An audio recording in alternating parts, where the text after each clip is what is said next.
안녕하세요. 블루오션 청소년 여러분. 이은미 선생님입니다. 한 주 동안 잘 지냈나요? 지난 강의에 자아상에 대해서 우리가 배우게 됐잖아요. 갈라디아서 2장 20절의 말씀을 선생님이 강조했었는데 그 말씀을 성경 암송을 했으면 좋겠다는 생각이 일주일 동안 많이 들었습니다. 성경 암송은요, 성령님께서 시시때때로 우리한테 필요한 말씀을 암송한 것 중에서 계속 기억나게 해주시는 역할을 하세요. 그래서 성경 암송은 굉장히 중요합니다. 오늘 또한 선생님과 자존감에 대해서 나누어 볼 텐데 계속해서 나오는 성경 말씀을 꼭 암송하길 소망합니다. 오늘은 자아상 두 번째 이야기인데요. 자존감이란 무엇인지, 또한 자존감을 갖는다는 것은 어떤 것인지, 자존감이 높은 사람들과 낮은 사람들의 특징은 어떻게 나타나는지, 우리가 이 자존감을 높이기 위해서는 어떤 일들을 해야 되는지에 대한 이야기를 나누어 보고자 합니다. 우리가 정식으로 강의를 시작하기 전에 선생님이 굉장히 중요한 영상을 하나 보여줄 거예요. 스탠퍼드 대학의 심리학자 짐바르도 교수가 실험한 건데요. 먼저 영상을 보고 돌아오도록 하겠습니다. 1969년 스탠포드 대학의 필립 짐바르도 교수가 실험 연구를 통해 처음 이런 상황을 확인합니다. 연구의 내용은 대충 이렇습니다. 두 대의 중고차를 각각 다른 장소에 일주일간 주차해 둡니다. 보닛을 열어둔 채로 말이죠. 그중 한 대의 중고차 유리창은 조금 깨져 있습니다. 일주일 동안 이 두 대의 중고차엔 어떤 일이 벌어졌을까요? 결과는 확연히 달랐습니다. 유리창이 깨져 있던 차량은 타이어뿐만 아니라 차량용 배터리까지 많은 것들을 도난당했습니다. 뿐만 아니라 불과 일주일밖에 지나지 않았음에도 차량은 처참할 정도로 훼손되어 있었습니다. 짐바르도 교수의 실험 내용은 그로부터 한참 후인 1982년 제임스 윌슨과 조지 켈링이라는 범죄학자가 미국의 월간지 애틀랜틱에 깨진 유리창이라는 글을 기고하면서 세상에 널리 알려졌습니다.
영상을 잘 봤나요? 왜 이 영상을 첫 번째 시청을 하고 같이 나누기를 원했냐면요. 우리의 내면도 마찬가지입니다. 우리의 내면도 스스로의 경계를 쳐야 돼요. 그리고 이 강의를 들으면서 여러분들의 내면에 어지럽고 정리가 되지 않았던 우리의 마음 상태를 보고요. 그것들을 하나하나 하나님 앞에서 차곡차곡 정리하는, 그래서 우리 마음을 깨끗게 하는 역사가 일어나길 간절히 소망합니다. 그러면 정식으로 선생님이 강의를 시작하도록 할 텐데요. 자존감에 대해 잘 나타내주고 있는 동화책이 하나 있어요. 프레드릭이라는 들쥐의 이야기입니다. 이 이야기에서 생각해 볼 것이 하나 있어요. 바로 마지막에 프레드릭이 나도 알아 라고 대답하는 장면이 있는데요. 이 동화는 무엇이냐면 작은 들쥐 가족의 이야기예요. 이 가족은 겨울을 나기 위해서 열매를 모으고 집을 모으고 곡식을 모으게 돼요. 그런데 그 와중에 한 들쥐는 계속 빈둥대는 거예요. 뒷모습 보이죠? 프레드릭이에요. 다른 들쥐들은 뭐라고 있는 거냐고 계속 묻게 되고요. 춥고 어둡고 겨울날들을 위해 햇살을 모으고 온통 잿빛인 겨울을 위해 나 색깔을 모으고 있어 라고 프레드릭이 대답합니다. 마침내 겨울이 되고 들쥐들은 집에 모여 그간 모았던 곡식 또한 나무 열매를 조금씩 갉아먹기 시작했어요. 식량이 거의 바닥이 났을 때 들쥐들은 프레드릭의 햇살을 모은다고 했던 것을 기억해냅니다. 그래서 햇살은 어떻게 되었냐고 프레드릭한테 묻자 프레드릭은 자신이 그동안 모았던 햇살 이야기들을 들려주기 시작해요. 그러자 다른 들쥐들은 온몸이 따뜻해짐을 느끼고 프레드릭이 색깔에 관한 또 이야기를 들려주자 들쥐들은 집안의 칙칙한 잿빛 대신에 다채로운 색깔을 볼 수 있게 됩니다. 그래서 들쥐들이 프레드릭을 너 너무 아름다운 시인이야 라고 말하는 장면이 나와요. 근데 이 프레드릭이 얼굴을 막 붉히고 수줍어하면서 나도 알아 라는 대답이 나오게 됩니다. 선생님이랑 지금 잠시 영상을 보고 다시 이야기를 나눴으면 좋겠어요. 근데 이 영상은요, 처음부터 동화의 내용이 나오지 않고요, 중간 과정부터 나오기 시작하니까 한번 잘 시청해보고 다시 이야기 나눠보도록 하겠습니다. 겨울이 되었습니다. 첫눈이 내리자 작은 들쥐 5마리는 돌담 틈새로 난 구멍으로 들어갔습니다. 처음엔 먹이가 아주 넉넉했습니다. 들쥐들은 바보 같은 여우와 어리석은 고양이 얘기를 하며 지냈습니다. 들쥐 가족들은 행복했습니다. 그러나 들쥐들은 나무 열매며 곡식 나달들을 조금씩 다 갉아버렸습니다. 집도 다 떨어져 버렸고 옥수수 역시 아슬한 추억이 되어버렸습니다. 돌담 사이로는 찬바람이 스며들었습니다. 들쥐들은 누구 하나 제잘되고 싶어 하지 않았습니다.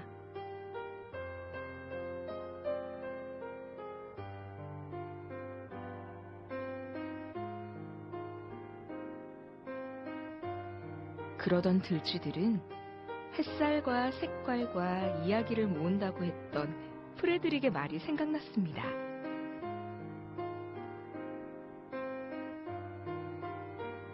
이 양식들은 어떻게 되었니, 프레드릭? 들쥐들이 물었습니다.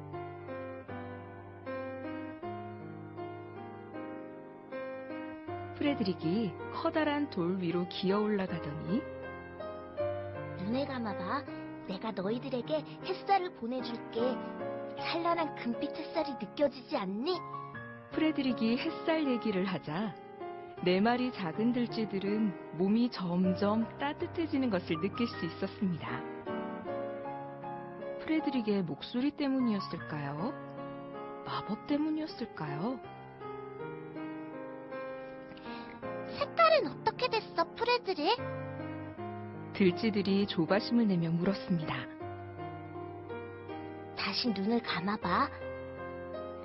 프레드릭은 파란 덩굴꽃과 노란 밀집 속의 붉은 양귀비꽃, 또 초록빛 딸기덤불 얘기를 들려주었습니다. 들쥐들은 마음속에 그려져 있는 색깔들을 또렷이 볼 수 있었습니다. 이야기는? 프레드릭은 목소리를 가다듬으며 잠시 동안 가만히 있었습니다. 그리고는 마치 무대 위에서 공연이라도 하듯 말하기 시작했습니다.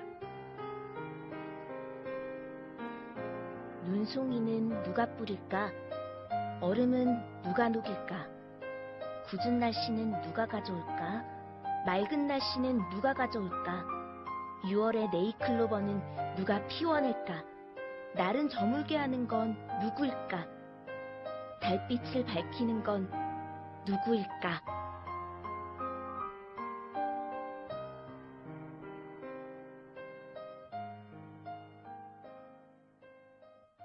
봄쥐는 소나기를 몰고 온다네. 여름쥐는 온갖 꽃에 색칠을 하지.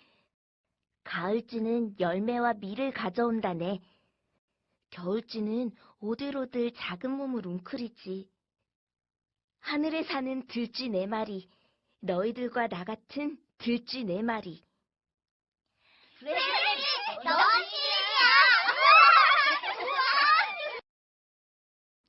프레드릭은 얼굴을 붉히며 인사를 한 다음 수줍게 말했습니다. 나도 알아. 프레드릭에 대한 동화를 잘 시청하고 왔나요? 이 동화는요, 우리의 내면의 자존감을 굉장히 잘 표현하고 있는 동화예요. 그러면 자존감이란 무엇일까요? 자기 자신을 귀하게 여기는 마음입니다. 자기 자신을 귀하게 여긴다는 거예요.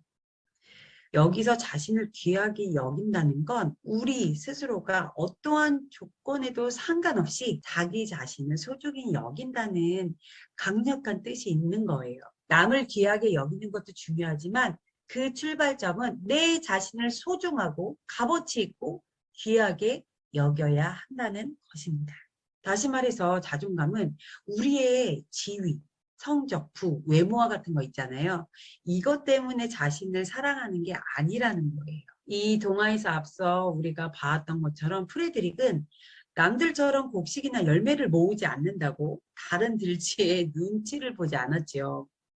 스스로도 그것을 부끄럽게 여기지 않았다는 것에 우리가 중점으로 살펴볼 필요가 있을 것 같아요. 만약에 프레드릭이 자신과 남의 차이점에 대해서 열등감을 느꼈다면 마지막에 나도 알아 같은 멋진 대답을 하기에는 어려웠을 것 같아요. 나도 알아라는 이 대답 속에는 높은 자존감이 내포되어 있다고 보시면 돼요. 그러면 지금 한 아이가 나도 생각하고 있죠. 우리가 자존감을 갖는다는 것? 여러분은 어떻게 생각하세요? 자존감을 갖는다는 것은요, 자신을 긍정하는 것이기도 해요. 내가 하는 일이 당장 남들의 기대에 맞지 않더라도 그저 내가 하고 싶은 일을 해나가는 거예요. 프레드릭처럼. 그렇게 될 때 우리의 자존감은 하나님 안에서 점점점 성숙하게 됩니다. 여기서 잠깐 선생님이 준비한 자료가 있어요. 우리는 지금 우리의 마음을 어떻게 보고 있는지, 나는 내 자신을 어느 만큼의 깊이로 존중하고 있는지에 대한 간단한 설문지예요. 이 설문지를 선생님이 파일로에서 올려놓았을 텐데 간단한 검사지만 각 문항의 글을 읽고 정말 잘 체크해 보시면 좋을 것 같아요. 그래서 이 점수를 가지고 추 조별 선생님들과 함께 나누면 좋겠습니다. 아주 자세하게 나와 있으니까 정말 잘 보고 체크해 주시면 좋을 것 같아요. 그렇다면 앞서 살펴본 자존감에는 과연 어떤 특징들이 있을까요? 여기 이제 선생님이 그림으로 표현했는데 한 소녀는 나는 매우 가치 있는 사람이야. 한 소녀는 내 위치가 내 위치보다 높아 하는 이야기, 대화하는 장면이 나오지요.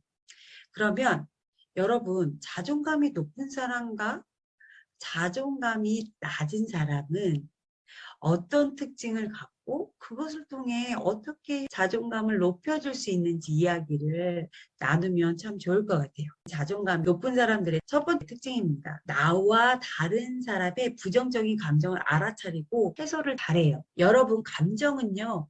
굉장히 우리 내면에 감정은 굉장히 많은 것들로 가득 차 있어요. 선생님 며칠 전에 이런 글귀를 본 적이 있어요. 자신의 감정에 어떤 것인지 이름을 붙이기만 해도 회복이 일어난다. 라는 글귀를 본 적이 있습니다. 그만큼 우리의 내면에는요. 정말 많은 감정들이 일어나요. 기쁨, 슬픔, 즐거움, 행복 이런 거는 자주 사용하는 내용이잖아요.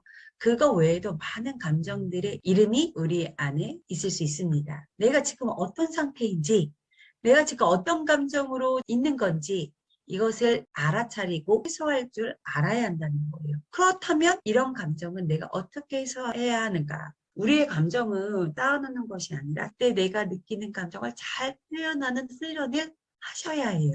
두 번째는요. 힘든 일이 닥쳐도 꿋꿋이 견디며 문제를 해결할 법을 막 찾게 돼요. 우리는 때때로 힘든 일이 닥쳤을 때 견디기보다는 우리의 마음을 닫거나 묵묵히 그 상황을 그냥 순응하는 우리의 자신의 모습을 보게 되는데, 자존감이 높은 사람들은 이렇대요. 아무리 자신에 대해서 비난을 받거나 힘든 상황이 계속 닥쳐도 꿋꿋이 견뎌낸대요. 근데 견디는 것뿐만 아니라 어떻게 한대요? 문제를 해결할 방법을 찾는다고 합니다. 한 예로 여러분이 잘 알고 있는 해리포터 작가의 이야기를 잠깐 하길 원해요. 이 작가는 처음부터 성공을 한 작가가 아니었어요. 그 작가가 되기 이전에 수많은 절망과 힘든 일이 많이 일어났었어요. 영국 웨일즈의 작은 마을에서 태어난 롤링은 책이 가득한 집에서 어려서부터 자라기 시작했어요. 그래서 굉장히 상상력이 좋았는데, 이 무한한 상상력을 키우며 자신이 상상했던 그 이야기들을 동생에게 매일 전하고 그리고 들려주고 이야기를 나누면서 지냈다고 해요. 근데 어느 날 이 조앤 롤링이 6살 때 토끼가 너무 좋아진 거예요. 그래서 첫 조앤 롤링의 소설은 6살 때 쓰기 시작했다라는 이야기를 선생님이 들었습니다. 이 조앤 롤링은 성인이 되어 대학교를 졸업 후 비서가 되었어요. 근데 그 비서가 된 회사에서 몰래 회사 컴퓨터로 소설을 막 쓴 거예요. 그러다가 들키게 돼요. 그래서 해고가 되고 말았어요. 하지만 조앤 롤링은 좌절하지 않고 먼 거리에 있는 상공회의소에 취직을 다시 하게 됐는데, 어느 날 집으로 돌아오던 중에 기차가 멈춰버린 역에서 갑자기 머릿속에 재밌는 아이디어가 떠올리기 시작했어요. 이 작가는 시간이 나면 이 재미있는 아이디어를 가지고 여러 가지 모험을 곁들여 이야기로 막 써내기 시작한 거예요. 그런데 좌절된 어떤 힘든 시기가 찾아오게 돼요. 이때 갑자기 어머니가 돌아가시게 되고요. 남자친구와도 헤어지게 됐고, 자신이 일하던 곳에서도 해고되어서 불행이 연이어서 일어나게 된 거예요. 근데 이 조앤 롤링은 충격받은 마음을 잠시 뒤로 하고 평소 먼 나라에서 글을 가르치고 싶다는 소망이 있었는데, 그 소망을 담아서 포르투갈의 북부의 작은 도시로 가서 학교에 취직을 하게 돼요. 영어 교사로. 그곳에서 방송국 기자와도 결혼해서 아이도 낳고 지냈는데, 남편의 폭력이 시작됐던 거예요. 너무 안타깝죠. 그래서 이 폭력을 견디지 못하고 잦은 다툼에 이혼을 하게 돼요.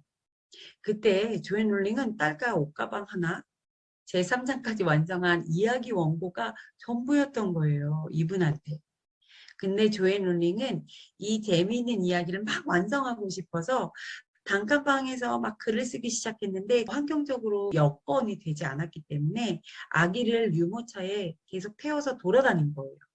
돌아다니다가 아이가 잠들면 잠시 카페에 가서 또 글을 쓰기 시작했고, 이런 생활을 매일매일 하게 돼서 원고가 완성이 됐어요, 드디어. 이 재미있는 원고를 많은 출판사에게 보내기 시작하는데, 나한테 연락이 오겠지, 이 재미있는 이야기를 책으로 출판할 출판사가 연락이 오겠지 하는 기대와 달리 전부 다 거절을 받게 돼요. 근데 조앤 롤링은 끝까지 포기하지 않다가 한 출판사에서 연락을 받아서 드디어 이 재미있는 이야기가 세상에 출간이 됩니다. 이 이야기의 첫 번째 제목은 여러분이 아주 잘 알고 있을 거예요. 해리포터인데 마법사의 돌이라는 첫 번째 원작이에요. 근데 조앤 롤링은 이런 좌절과 정말 힘겨운 상황 속에서 좌절하지 않고 자신의 꿈을 소신껏 이루기 위해서 여러 가지 노력으로 그녀는 자신의 인생을 이렇게 반전시키게 되는 이야기입니다. 여러분, 우리는 삶을 살아갈 때 많은 어려움과 힘든 일이 계속 찾아오게 돼요.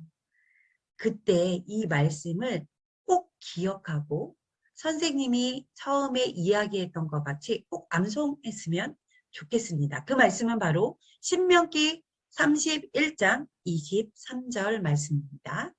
함께 볼까요? 여호와께서 또 눈의 아들 여호수아에게 명령하여 이르시되 너는 이스라엘 자손들을 인도하여 내가 그들에게 맹세한 땅으로 들어가게 하리니 강하고 담대하라. 내가 너와 함께 하리라 하시니라. 아멘. 여러분, 첫 강에서 얘기했듯이 하나님께서 또 우리에게 하나님의 눈으로 부르시고 계신다는 거예요. 뭐라고요?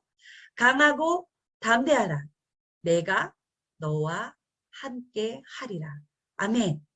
좌절하지 않고 앞으로 지속적으로 계속 나아가십시오. 그래서 우리 청소년 친구들은 그 문제를 해결하면서 우리의 영혼육, 우리의 정서적인 거, 사회적인 거 모든 면이 하나님 안에서 계속 자라나길 축복합니다. 자존감이 높은 사람의 세 번째 특징입니다. 실수해도 바로 인정하고 그 행동을 고칩니다. 또한 자신보다 뛰어난 사람의 가치를 인정하고요. 사람들을 좋은 방향으로 이끌어주는 리더십이 보인다고 합니다. 마지막으로 자신의 의견을 명확하고 당당하게 표현할 줄 압니다. 선생님한테는 딸이 하나 있는데 저희 딸이 국어 시간에 동시를 지은 것을 보게 되었어요. 며칠 전에. 시의 내용은 다음과 같았어요. 니은이 사라진다면 놀이동산이 사라지잖아? 안 돼. 놀이동산이 사라지면 우리들 세상이 사라지는 거야? 노란색 꽃도 못 보는 거잖아. 난 노란색 꽃이 좋은데. 노노 안 돼. 잠깐만. 노노도 없어지잖아? 거절도 거절할 때는 해야 되는데. 여러분, 제가 딸의 이 시를 보고요. 굉장히 당당하고 자기의 의견을 명확하게 표현하는구나 라는 것을 시를 통해 알 수 있었어요. 그 부분은 맨 마지막 줄입니다. 거절도 거절할 때는 해야 하는데 자존감이 높은 사람은요. 자기를 사랑하는 그 자아 존중감으로 인해서 자기가 싫으면 싫다, 좋으면 좋다라는 자기 의견을 굉장히 정확하고 명확하게 표현할 줄 압니다. 반면에 자존감이 낮은 사람의 특징에 대해서 한번 살펴보길 원해요. 첫 번째는 분노와 좌절 같은 부정적인 감정이 들면 회피한다고 해요. 자존감이 높은 사람은 어떻게 했어요? 자신의 그 감정을 알아차리고 그것을 해소할 수 있다고 했는데 자존감이 낮은 사람들은 부정적인 감정이 들면 그것을 피한대요. 회피하거나 내가 이 감정을 어떻게 해야 할지 모릅니다. 두 번째는 어려운 문제를 만나면 쉽게 포기하고 무기력증에 빠져 새로운 시도를 안 해요. 자상 높은 사람들의 두 번째 특징을 비교하면 좋을 것 같아요. 우리 친구들 선생님이 학습된 무기력에 대해서 함께 소개해 보도록 하겠습니다. 첫 번째, 코끼리가 보이시죠? 서커스단의 어린 코끼리를 훈련시킬 때 어떻게 하냐면 큰 쇠고랑을 그 코끼리 발에 채우게 돼요. 그래서 나는 어디로 더 이상 도망을 못 간다라는 인식이 들도록 그 어린 코끼리를 계속 억압하고 강압하게 돼요. 이 코끼리가 자라나잖아요, 점점. 그런데 도망가지 않는다는 현실입니다. 어렸을 때부터 이 코끼리가 계속 너는 절대 벗어나지 못해. 너는 여기서 절대 도망가지 못해. 너는 절대 도망감으로 너의 삶을 해방시킬 수 없어. 라는 인식을 이 쇠고랑으로 인해서 계속 인식시켰던 거예요. 그러면 이 코끼리는요, 쇠고랑을 차지 않았음에도 불구하고 더 이상 도망가는 시도를 하지 않는다고 합니다. 두 번째, 이 실험은요, 유명한 실험이에요. 심리학자 마틴 셀리그먼이 한 실험인데요. 개들을 우리에 가두고 큰 소리와 함께 전기 충격을 가했던 거예요. 개들은 그 자극에 대해서 전혀 통제할 수 없는 상황, 벗어날 수 없는 상황이었어요. 그래서 어떻게 해도 고통을 피할 수 없게 되는 상황이었는데 이때 처음 30초 동안은 충격으로부터 피하고자 몸부림을 치던 개들은 서서히 포기하고 자극 자체에 무기력해지는 모습이 관찰되었어요. 이후에 자극을 충분히 피할 수 있는 상자로 옮겨진 후에 같은 전기 자극이 주어질 때 그들은 자극으로부터 피할 생각을 안 하고 그 자리에 앉아서 고통을 감내했다고 합니다. 반면에 자극이 주어졌을 때 자신의 통제로 벗어날 수 있었던 개들은 전기 자극을 받자마자 다른 쪽 상자로 막 이동했던 거예요. 그래서 그 자극을 피했다고 합니다. 아무리 애를 써도 도저히 고통으로부터 벗어날 수 없었던 그 개들은요, 이 실험을 통해 어떤 게 학습이 됐냐면 어쩔 수가 없다.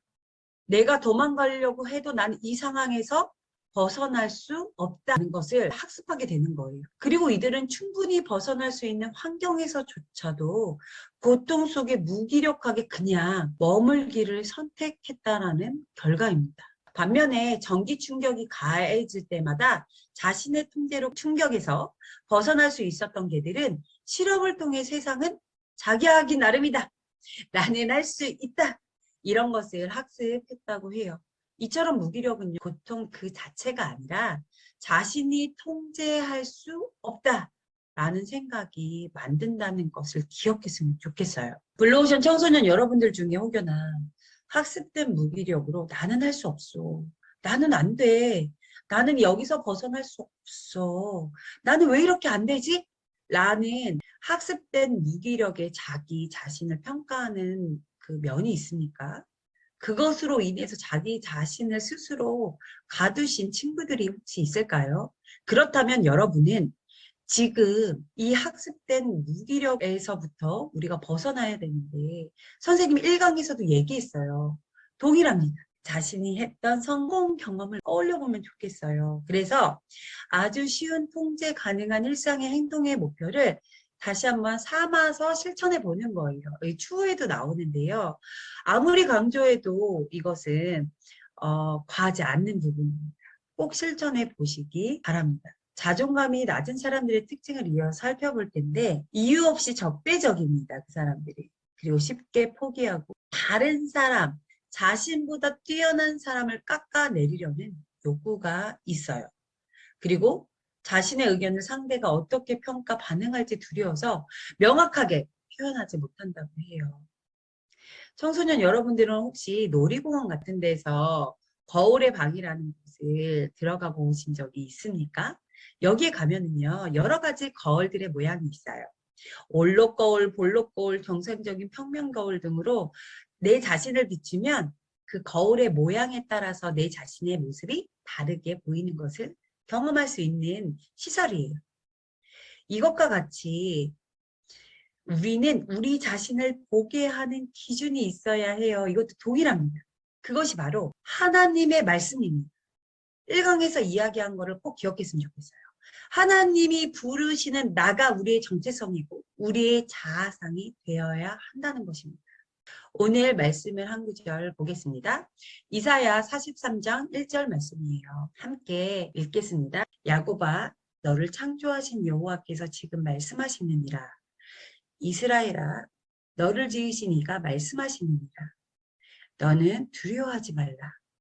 내가 너를 구속하였고 내가 너를 지명하여 불렀나니 너는 내 것이라.